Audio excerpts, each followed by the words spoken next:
So I got back from Spain on Saturday and I'm going through customs and the officer was like, do you have any food? No, I don't. And then I said, oh, yeah, I do. I have some cans of olives. Oh, and I have 2.5 pounds of butter, 6 pounds of cheese, saffron. I have sea salt, 20 cans of tuna, like really good Spanish tuna. And then you proceeded to tell me that you were up until 1 a.m. waiting for the bag that got lost. Yeah, because it had the cheese in it, obviously. And then as I was unpacking, I was like, oh, and here is 2.5 pounds of lentils, dried lentils, and here's 2.5 pounds of these really great Spanish beans. I mean, I just keep picturing pulling out all of the items, all the food items. There are no clothes in there. No clothes. This is The Naturalist. In every episode, we're covering the products, ideas, and trends that are shaping the CPG industry. Or that we just really like. Best thing I ate in Spain. Oh, I ate this really good piece of Dover sole. I guess it was a whole sole. Is Dover sole just when it's the dish? I don't know. It was a sole, the fish. Yeah. And it's super thin. And it was the whole piece. And it was just grilled with salt. Oh. And I wanted to cry. Like, it was so fresh and so delicious. Just the product there is so fresh. Yeah, just such good quality. Yeah. Such fresh seafood. Yeah. You don't get that in Colorado. And Madrid actually has the second largest fish market in the world after Tokyo. Oh, wow. It's second most important and most variety. Okay. I actually went there maybe 25 years ago. I snuck in. You have to go at 3 o'clock in the morning and got chased by security guards. But I'm fine. I don't have a record. I can still travel there. Yeah, I'd like to know more about that at a time that's convenient and comfortable for you. Great. I'll keep that in mind. How was your week? It's been great. We've missed you. Doug did a great job. He was our guest, and he was, it was flawless what he shared and such great insights about retail, which we will dive into some of that a little bit more. But I was joking with Maddie that, like, as I was editing, like providing edits about the episode, I basically just kept whittling away at my portions. Eventually, it's like just Doug. I'm like, okay, the episode's perfect. There you go. So he crushed it, but we missed you. Oh, thank you. So you're back now. I'm back. Yeah. I'm launching into January. Oh, yes. And we have a lot to talk about. We do. I think. We do. We've got a lot going on. Expo West is right around the corner. It's definitely right around the corner. So people, if you haven't registered, you better get on it. Yeah. I thought you were going to say, if you've never heard of it, it's a trade show. It's just a little trade show. Yeah, just a little. But if you haven't, get on it, right? Start planning your schedule. We're going to start to have a lot of content on newhope.com about Expo. Already have a good deal, right? And Show Scoop is starting next week, which is, of course, our Expo newsletter. Yeah. Kind of highlights some of the big things happening at the show, some of the not-to-miss sessions, content that supports these sessions on New Hope, just some of the things that are happening with the industry. So let's talk about maybe a couple of the sessions and things that you're most excited about. I'll share a couple of mine too, but... I'm really excited for, I know we've talked about this here before, and you probably talked about this last week with Doug, the Mitch Mitchem.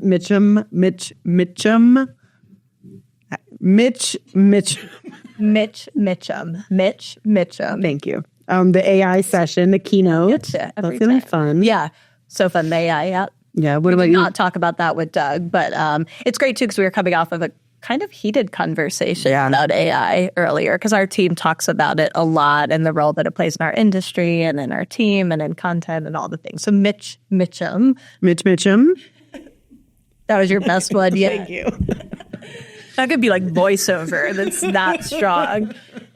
So, yes, he's going to be great. I'm excited for State of Natural. I'm actually in the process of kind of figuring out what that story is that we're going to tell for State of Natural, really the forces that are impacting consumers and industry most significantly in 25. So we're doing some brand new consumer research around that. We're working with Whipstitch and SPINS to talk about different growth opportunities in both the capital and financial landscape, as well as trends, opportunities. So it's cool because we're working on the story now, but we're also like really listening to the market right now to kind of tell that. So State of Natural is always where we look at what's the deal in the CPG What's the industry? deal? What do you have to know and what's going to affect your Well, and business? that session is always the best attended session at Expo West. Yeah. People look forward to it every year.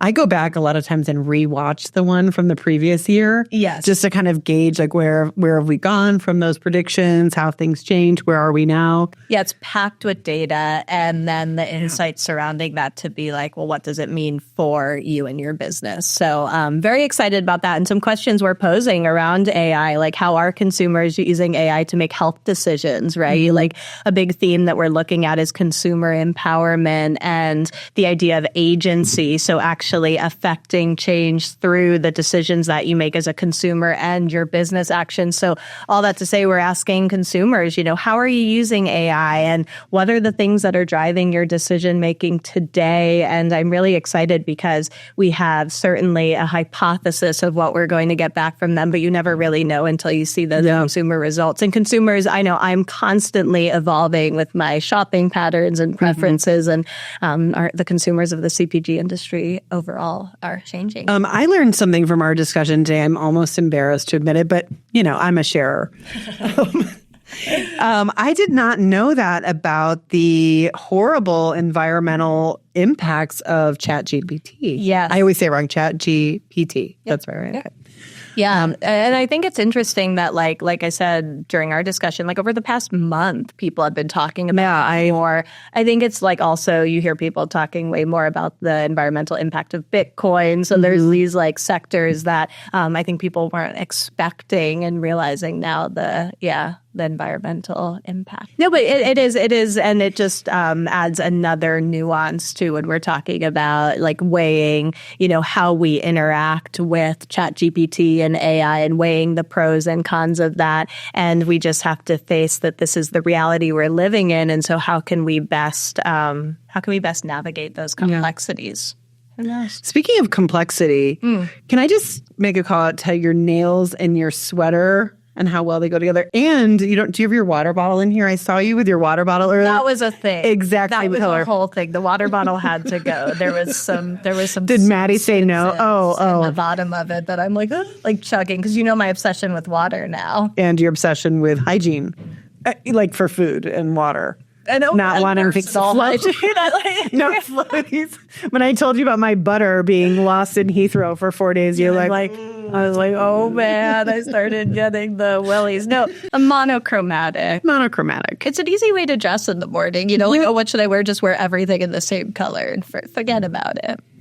Great. You heard it here first. I've been raiding the Nexty closet for hand cream. There are no hand creams this year. Literally none. I can find every other product. I know a product you could use. I'll hook you up. A salve? It's a cream. It's a lotion. Do you say salve or salve? Salve. Salve. Yeah. Salve. I feel like I got bullied at one point into saying salve. I'm not surprised. Like I was like, what? Hand salve. Oh gosh, I don't know what I say. Well, listeners, it's going to be the new send an email to thenaturalist@newhope.com. Tell us if it's salve or salve. Okay, so one of the things that Doug talked about was his column. Yes. New column, which is so great, where he's really digging into the topics that are top of mind for people doing business in natural products industry. One of those was alt meats, and he talked about it a little bit, but we have an article on newhope.com, and I was reading through it last night, and I think it's really interesting because it talks about how there's been a decline in sales growth and investments in the category, and why is that? So I know you saw some things during the Nexty Awards that showed kind of where you think this segment is going. And I'm curious, what were some of those observations? Yeah, I definitely have seen a reduction in the size of the category over the last few years. And what category is this? It used to be meat alt and dairy alt together. And then after that huge boom in alt plant-based products or analogs, I guess meat and dairy analogs, we actually divided the category into two. And then now I'm seeing that the meat category is really shrinking again. So the all meat category went from this massive, remember Rick always talks about this, Rick Polito on our team. A couple years ago, he was like, I think we've reached peak nugget. Peak nuggets. Because there were so many plant-based nuggets in the Nexties.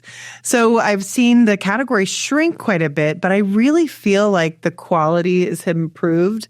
And not just in terms of course, flavor and texture and taste, which is great. We always want that to improve. Yeah. But really the ingredient list. I feel like the processing that has gone into these products is shrinking the number of products, the simplification of the number of ingredients, simplification of ingredients, really clean label. Yeah. And so that's really inspiring. And then, of course, there's innovation. I mean, there's great innovation still with ingredients, but I do still feel like it's really simplifying those heavily processed, huge lists of ingredients in those products. Yeah. I mean, I think it's exciting to see that because we've been talking about this shift back to whole food, real food ingredients. And I think that's what people are wanting, right? So in this article, I thought it was interesting that one of the reflections, I believe it was from the Good Food Institute, was that consumers still aren't satisfied with like the taste and the texture of the product.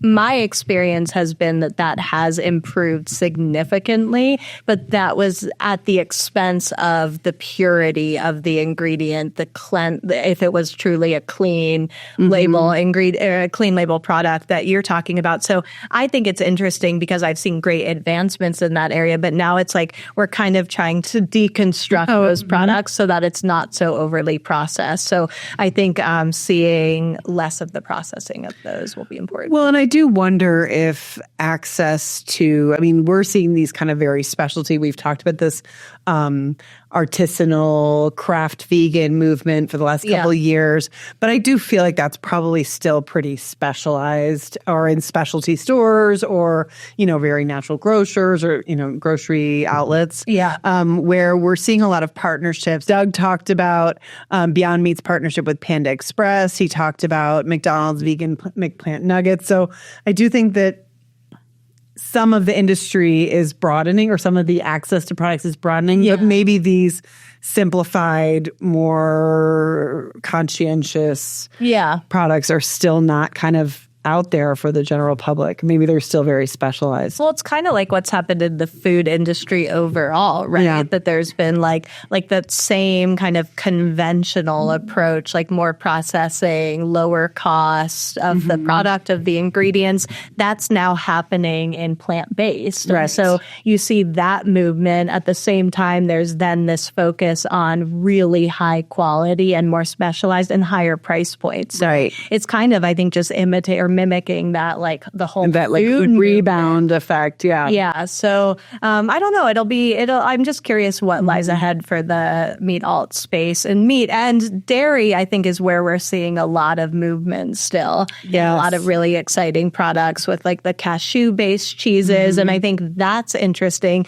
because that's where you're getting consumers who have food allergies or intolerances in addition to just the preference to stay away from animal products. So I expect to continue to see a lot around milk alts, alt milks. Milk alts, Well, and that's actually a category that has sustained. It's still really strong. I think alt milk was for a while pretty stagnant in terms of just variety and innovation, and that's still growing because, as we've talked about so many times before, that's always been a category where shoppers put regular milk and alt milk in their cart at the same time. It's never been really like an either or, at least for a lot of shoppers. And so I was really impressed at the Nexties. We had fabulous plant milks by a lot of the usual suspects, great companies that have been around like Califia, Milkademia, companies like that, but really clean ingredient, organic, so many organic products, 2 to 3 ingredients, unsweetened, which I don't like any kind of sweetened plant milk. So that used to be really hard to find. And, we had a huge selection of those at the Nexties. So I feel like it is having that kind of back to basics, quality, simplicity moment. Right. But maybe it's a more accessible scale. Yeah.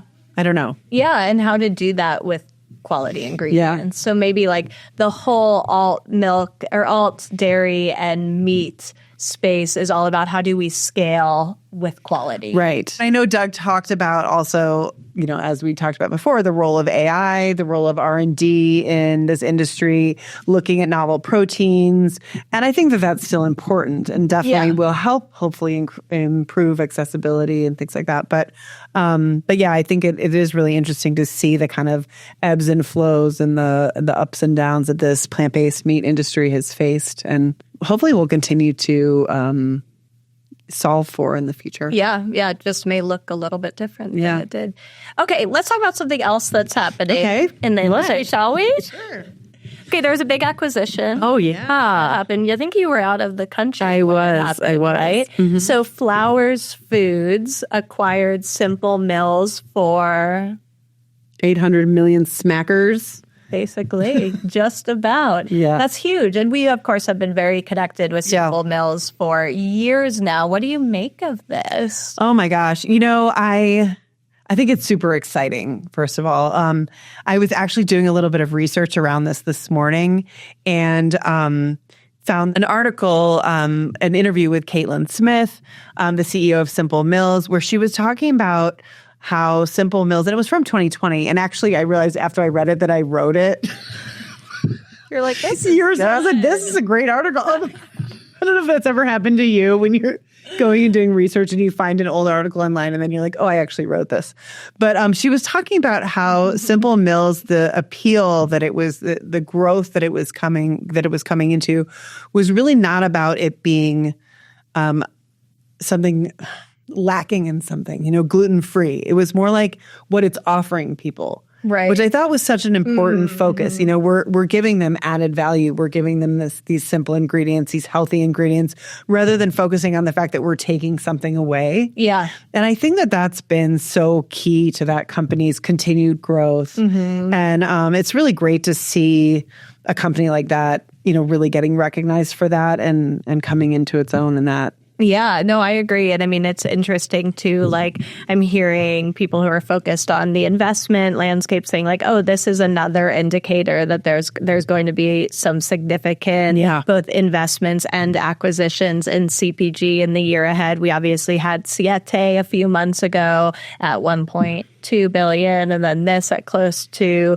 $1 billion. I mean, these are big investments, which just shows that the cash is flowing, that there is significant capital being funneled into CPG. And this company, so Flowers Foods, they have Wonder Bread, right? Mm-hmm. And then Dave's Killer. So it's interesting to see their portfolio. And I know Simple Mills will be a big part of their natural, organic, or I guess their healthy for you portfolio. So that was pretty cool to see that. Very exciting. Yeah. You should go back and read my article. It's really good. I will. What year was that produced in? Maybe 2020. Still relevant today. So relevant. Yes. Okay, what else is happening, Adrienne? Well, I was reading about the UNFI announcement. Yes. I've been trying to catch up on things. Just got back from vacation, trying to catch up with all my messages. And so my understanding is that they are now separating their conventional food from their natural and organic channel. Yeah. Which I thought was really interesting. I didn't really understand the full, like what that would lead to in terms of operations and in terms of, ordering and retail and distribution and all of those amazing and complicated things. But I thought it was really interesting just in light of what we talked about a couple of months ago with Amazon bringing the conventional food into Whole Foods. Yeah. And I don't know, like it just kind of struck I don't know what to say because I don't really understand it, but I thought it was kind of an interesting juxtaposition. That is interesting because we've been talking about kind of this ability to serve consumers in different ways in one spot where they are. So like a hybrid approach, whether it's at retail with conventional and natural products or at a supplement store where they can also talk to a practitioner who will prescribe a pharmaceutical drug. So we're seeing more of that. But this approach very much speaks to a much more tailored and targeted approach. Right. And my understanding is that they're saying this can better serve and support the different retail segments if they're more focused on natural products in natural retail, what that really means, and being able to support the needs of those retailers. So it kind of feels like we're seeing movements in different directions. So it'll be interesting to see, not that one needs to come out on top, but see which one best supports both retailers and customers. So Yeah, it will be interesting to see as that unfolds what happens. I mean, I feel like UNFI has kind of reinvented itself a few times over the last. Yeah. Well, there's just been a lot happening there. So, yeah. Is it okay to just come on the podcast and admit I know nothing? I read this and I still don't get it. So great job, guys. So it's dry January for many. Is it dry January for you? Is that too personal?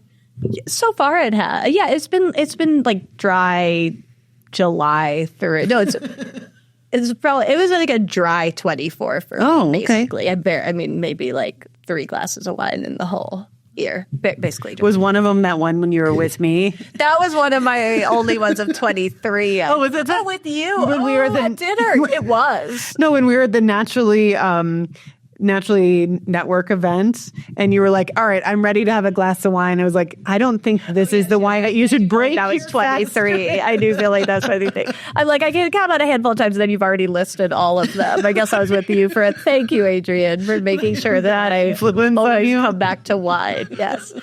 So it has been dry January so far, but for many, many others, dry January. And so we have a lot of fun coverage about NA products. And of course, we cover this category a lot. Next week, we're going to do an NA taste test. Ooh. Right? It's a great idea. We did talk about this. Yes. Yes.